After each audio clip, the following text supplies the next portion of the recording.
ஒவ்வொரு மாவட்டத்திற்கும் நான் முதலமைச்சராக இருந்தபோது 4-5 முறை சென்று ஆய்வு நடத்தி, இன்னும் சொல்கிறேன், நான் முதலமைச்சராக இருந்தபோது 5 வருஷத்தில் நான் நடத்தின மாதிரி ஆய்வு கூட்டம் எந்த முதலமைச்சரும் நடத்திருக்க மாட்டாங்க.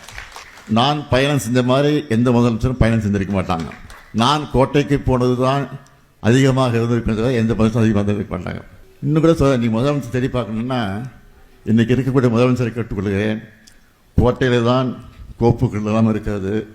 ஆக அந்த கோப்புகளை எடுத்து பாருங்க, அதில் கையெழுத்து போட்டுப்பேன், மு.க. ஸ்டாலின் தேடி பார்க்கணும் அவசியமே இல்லை. அந்த கையெழுத்தை பாருங்கள், அது தெரியும் உங்களுக்கு. மகளிருக்கு கலைஞர் உரிமை தொகையாக மாதம் 1000 ரூபாய் வழங்கப்படும் கையெழுத்து போட்டிருப்பான். அங்கே ஸ்டாலின் இருப்பான். புதுமை பெண் திட்டத்தின் மூலமாக மாதம் 1000 ரூபாய் வழங்கப்படும் என்ற அந்த கோப்பை பாருங்கள், அதுலேயும் மு.க. ஸ்டாலின் கையெழுத்து போட்டிருப்பான். தமிழ் புதல்வன் திட்டம் 1000 ரூபா, அதில் ஸ்டாலின் இருப்பான். ஆக எங்கேயும் நீ தேடிட்டு இருக்கணும் அவசியமே இல்லை.